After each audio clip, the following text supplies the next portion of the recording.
All right, Shalom. First and foremost, to give all praise, glory, and honor to Yahweh, Bahashim Yahushai, Bahashim Rabbakakwadash.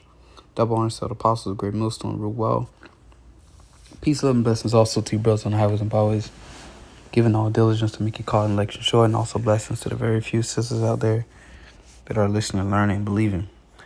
I'm that fellow Kanaka coming at you once again, another lesson. Lord's will through the spirit and power, Yahweh Shai. This lesson is edifying and exhorting. Now, this is an article the brother Barak put in a group chat earlier today from CBS Detroit Newsbreak app. And it says first missile strike at aerial object over Lake Huron missed. Okay. And just real quick, for those that don't know what an aerial object is, just searched up the meaning. Things that are aerial are happening in the air. Birds, planes, and missiles are all aerial things. When talking about things that are literally up in the air, you can use the word aerial. Okay. So let's go back. So apparently it says the first U.S. missile fired at an unidentified aerial object. So the acronym everyone knows as UFO. Okay. It says object over Lake Huron missed a target and landed harmlessly in the water before a second one successfully hit, the chairman of Joint Chiefs Staff said Tuesday. So they're painting this narrative that they hit a so-called UFO, which is the chariots. Now, us that have the understanding, we know that the chariots, which UFOs are identified in the scriptures, they're called chariots, okay? And there's many scriptures on UFOs in the scriptures, okay? Some of the code names is clouds, all right? Clouds, chariots. Believe when Yahushua was born, they said they saw a star in the heavens, which basically was a chariot. Okay, so they were painting this narrative that they shot a heavenly vessel. Okay, which is completely false. Okay, let's get a quick precept. Yeah, let's go to Isaiah 31. Because, those are the technology of those chariots, those ships are so far advanced that you can cause no harm to those ships, man. I remember when one of those ships got in the Iranian airspace, they were shooting tracer rounds at it, and basically it evaded every bullet that was shot at it, so to say. This is Isaiah 31 and 1. It says, woe to them that go down to Egypt for help. And Egypt is America, or another code name for America. All right. Egypt for help and stay on horses and trust in chariots because they are many. All right. They're military equipment from Salakia. Their vehicles, to their vessels, their submarines, their planes, to your cars, to your armored vehicles. All right, those they trust in the chariots because they are many, and horsemen because they are very strong. Okay, the military. All right, it says, but they look not unto the Holy One of Israel, neither seek the Lord. All right, so they see the power of America. All right, especially these Americans haven't woken up and smelled the coffee yet, and basically they believe that America is still the greatest military on the planet Earth. All right, so they trust in it, but they seek not the Lord. Okay, you so-called Negroes, Latinos, Native Americans, you're supposed to be seeking your power, man. The God of Abraham, Isaac, and Jacob, and not trusting in this system, not trusting in this society, man. Okay, because the end game is to have you marked.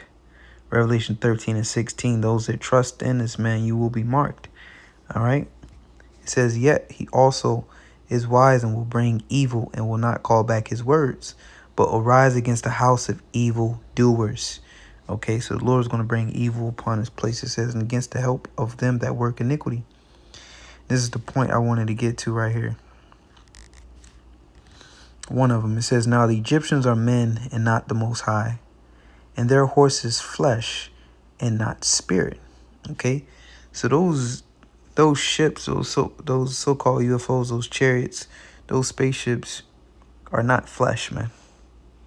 Okay, those are spiritual vessels that basically, as we always going to defy the laws of physics, that can reappear, all right, that can go at basically light speed and then stop at a dime from light speed to zero, okay, that can hover and do maneuvers that's completely incapable of the vessels, these fleshly vessels on the planet Earth today.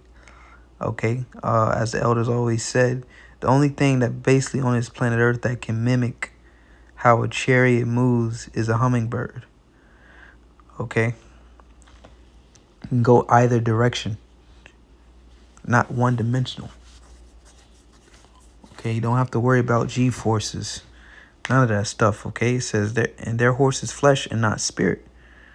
All right, so meaning that the Lord's horses, his chariots, okay, are not physical, man. So there's no shooting them down. There's no hitting them, however the case may be. Now, I remember in the movie Independence Day, Will Smith, it had a force field around it. The ship that came had a force field around it. Now, how the Lord's going to do it, I don't know. But I can tell you this for sure, that you ain't shooting one of them down, okay? Because the Lord's horses are spirit, not flesh. It says when the Lord shall stretch out his hand, all right? And a part of the Lord is stretching out his hand.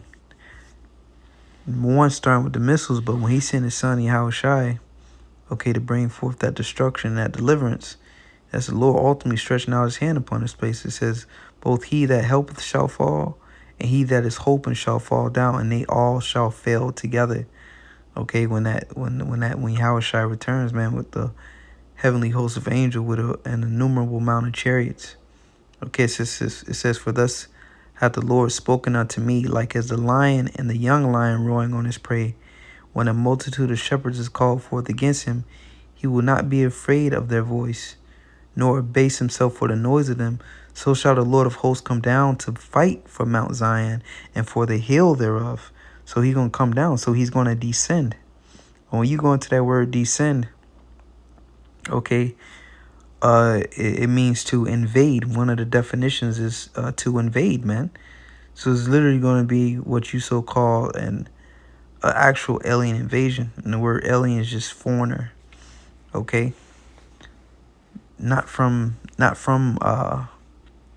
here, okay? Not from here. Because Yahushua say, you are from beneath, I am from above, okay? So Yahushua would be considered an alien. It says, as birds flying, so will the Lord of hosts defend Jerusalem. All right, and that the birds fly in that battle formation.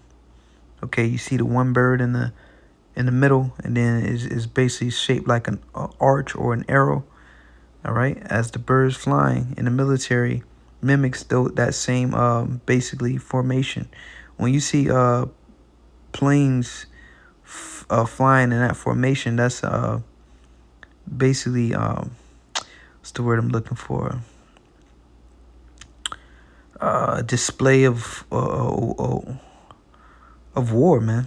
Okay, it says bird flying, so the Lord of hosts defend Jerusalem. Defending also, he will deliver it, and that's how we're gonna be delivered by those chariots, man. Those so-called UFOs, and passing over, he will preserve it.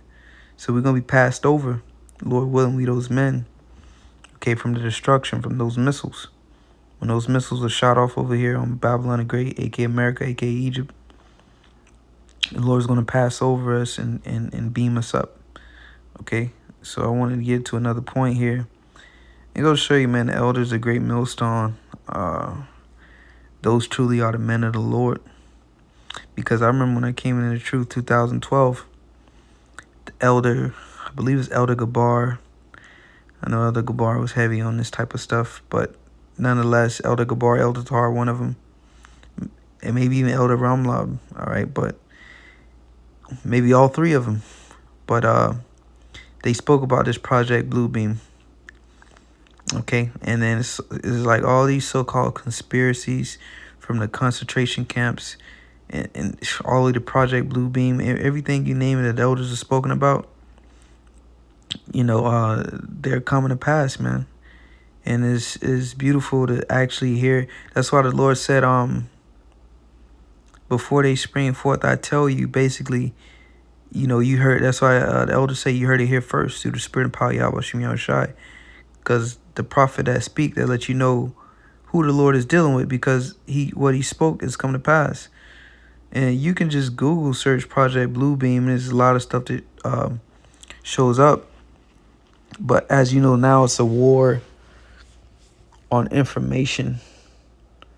InfoWars. It's a war on information, man. So the narrative that when the elders were speaking about this, you could actually, read up on it. It was like one of the first searches, but this is the closest that I can get to basically what the elders were talking about. Project Blue Beam says journalist Serge Monash wrote in his 1994 book Project Blue Beam that there is an experiment by NASA and other government agencies to lead us into a global government by fooling us into a staged tribulation featuring a staged holographic alien invasion, okay, to bring a false messiah to unite all religions in one world religion. All right, and the elders spoke about this, man. I'm telling you, the end of the world show, man. The elders spoke about this. All right, now are they gonna actually do this? Who knows? But the point being, this is what's in the talks, man. Let me show you. I'm not playing. I'm witnessing everything they say kind of past. Here it is. 2 days ago, Project Blue Beam, U.S. shoots down mystery objects. 2 days ago, Project Blue Beam, U.S. All right, so this is not, man. The elders, those the men. All right, Elders of Great Millstone says, and I heard this going on 11 years ago, and here it is now. It's in the air, man. Okay, it says to unite all religions into one world religion, which is basically the agenda, the plans of the elites. This is accurate. Now, will they actually do this? We don't know, but it's got to wait and see. But you can see that it's in the air. It's being talked about. You don't have to go searching for it. It's right there. It says, in the false Messiah to unite all religion to one world religion. He also wrote that the holographic technology could be felt through touch, and that through certain frequencies you could hear voices talking to you. What is important now is to all become aware of this project so that we cannot be deceived.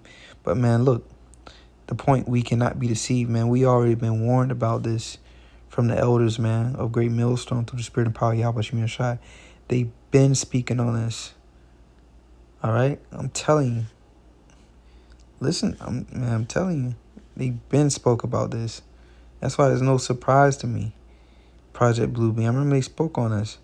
So, as they said, be not deceived. So, let's get some precepts. I know this video kind of went a little longer than I intended, but it's all through the Spirit. Just giving a testimony, man, of what I've seen. Okay. Where do I want to go, Salaki? Matthew 24. All right, we're going to get right to the point. It says,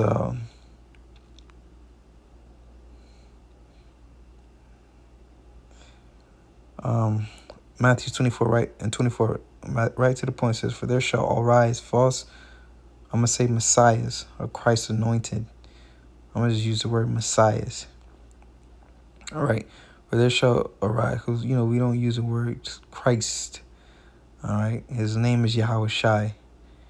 It says, for there shall arise false messiahs and false prophets, and shall show great signs and wonders.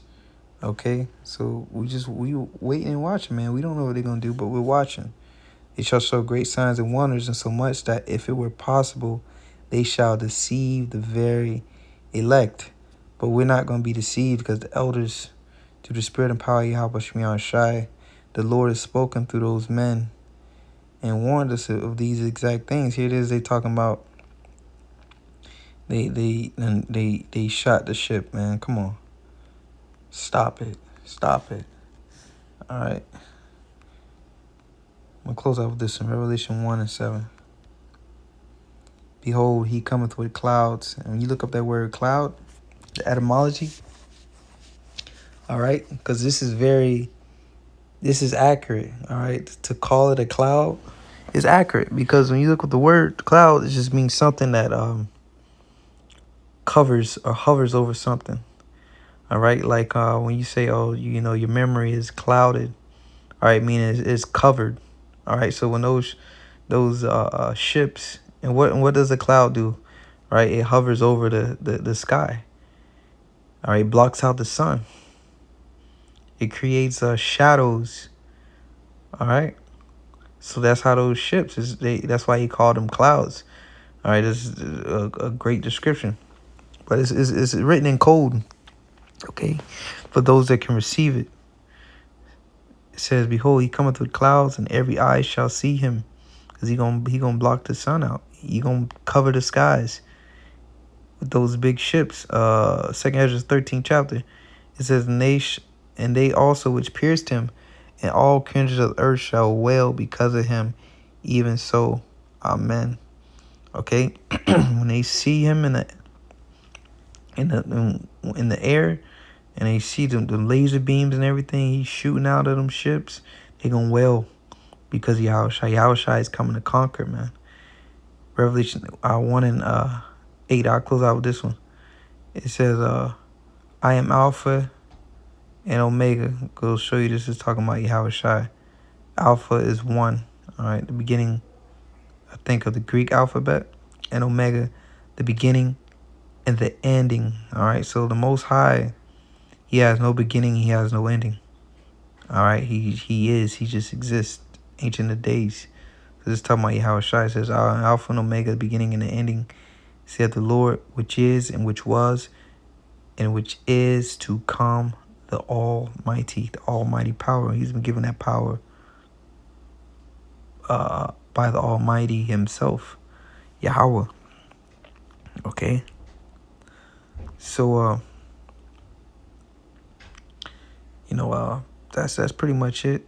You know, we're not deceived by this. Whatever Esau plans on doing, our eyes are open, and we already been put on game, so to say.